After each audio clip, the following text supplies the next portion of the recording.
एक राजा था, विरासत में मिली हुई राजसी सत्ता, तो राजा को धुन सवार हुई। बोला आधी जो पूरी दौलत है राजकोष की किसी ऐसे को दे दूंगा जिसके पास पहले ही बहुत दौलत हो। तो अब राजा से जो मिले वही क्या दिखाने की कोशिश करे, हमारे पास ही बहुत कुछ है, हमारे पास ही बहुत कुछ है। दौलत का लालच ऐसा कि आदमी का दिमाग खराब हो जाए। तो साधारण लोग भी राजा के सामने आ रहे हैं तो वो भी क्या दर्शा रहे हैं, हमारे पास ही बहुत कुछ है। अब राजा ने इस तरह करके पूरा राज्य छान मारा।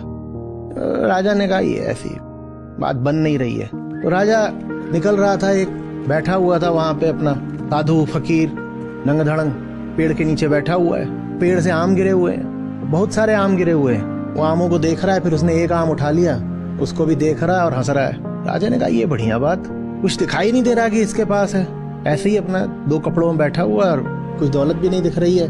तो राजा वहीं जाके उसके सामने बैठ गया तो उसको एक निगाह ऐसे देख लिया, फकीर ने देख लिया अपना, तो अपने आम को देखने लगा। फिर उसने अपना आम छीला, थोड़ा सा चूसा, फिर देखा राजा तो उसने एक आम उठा के राजा को दे दिया। राजा रोने लग गया, उसे कोई मिला ही नहीं था जिसके सामने वो जमीन पे बैठ पाए। राजा को ऐसा लगा कि वो मिल गया जिसके पास बहुत कुछ है। तो राजा ने कहा कि मेरी इतनी दौलत है और मैं आपको अर्पित करना चाहता हूँ। तो हंसने लग गया, बोले आप हंस रहे हैं मैं समझ रहा हूँ, आपको जरूरत नहीं है तो आप किसी और को दे दीजिएगा, आप जिसको भी देंगे आप ठीक ही देंगे। तो हंसते हंसते बोला नहीं, बात ये नहीं है कि मुझे नहीं चाहिए, बात ये है कि तुम इतने गरीब हो कि मैं तुमसे कुछ ले कैसे लूं।